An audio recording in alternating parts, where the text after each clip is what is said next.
Tompolasy tompoko vavy manatra ny araba indray mity takarivany sabotsy mahafinaritra ity ankafaliana no erahana aminao ary dia anasananao ihany koa ny anaraka hatramin'ny farandray ny fampahalalam-baovao ito amin'ny fahitalavitra MATV ny tontolom-baovao mahakasika ny fanatanjahantena na resaka izay ny hariva teo ny tontolon'ny baolina kitra ny trangam-piarahamonina samihafa no entina amintsika mity takariva ity ny vaovao avy eo anivon'ny orinasa JIRAMA ihany koa dia nazahoana aky no entina amintsika avokoa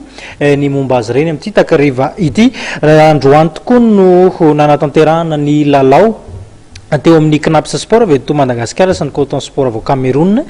tetsy amin'ny kianja vodivorona nanatanterahana ity lalao ity nirava tamin'ny isa sala iray noray ny rotonta tao anatin'ity lalao ity tapitra trelo zany lalana ao antsika eto Madagasikara ro rahantsika mandalana eo ihany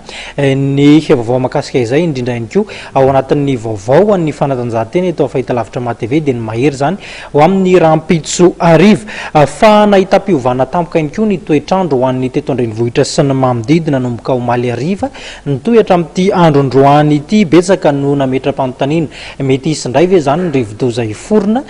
ny ivelan'ny Madagasikara any nefa tsy mbola nikatona akory ny fery izay navelany ENAO mitondra fanazavana sy ny tsara ho fantatra momba izay ary ny sampandrara mampafantatra ny mety toetrandro. Antony tonga ny fiovan'ny toetry ny andro nanomboka omaly ariva manerana nosy fa indrindra ny teto Antananarivo ny fisian'ny andian-drahona matevina natao amin'ny ilan'ny atsinanan'ny nosy sy avaratra andrefan'ny nosy ihany koa. Fantatra araka izany fa hiato io latsakorana io manomboka rapitso ary iverina amin'ny laony ny toetry ny andro. Mbola tsisy rivo-doza mihitsy aloha hatreto aloha zany.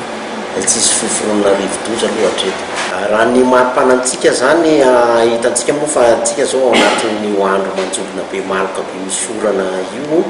dia tombanina any amin'ny 20 degré Celsius ihany ny ambony indrindra dia ny ambany indrindra zany manodidina ny 17 degré Celsius na 19 degré Celsius. Ilan'ny atsinanana zany no misy an'io andian-drahona be io dia ny any amin'ny faritra avaratra andrefan'ny nosy izay no mahazo ny orana any amin'ny faritra avaratra andrefana aloha zany tsy orana ohatran'ity orana nitranga eto amintsika eto ampovoan-tany ity fa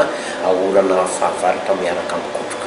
Manoloana izany dia nanamafy ny sampana mpamantatra ny toetry ny andro fa tsy misy ny rivo-dozan'ny forona akory fa tafiditra ao anatin'ny fahavaratra tanteraka isika amin'izao fotoana izao.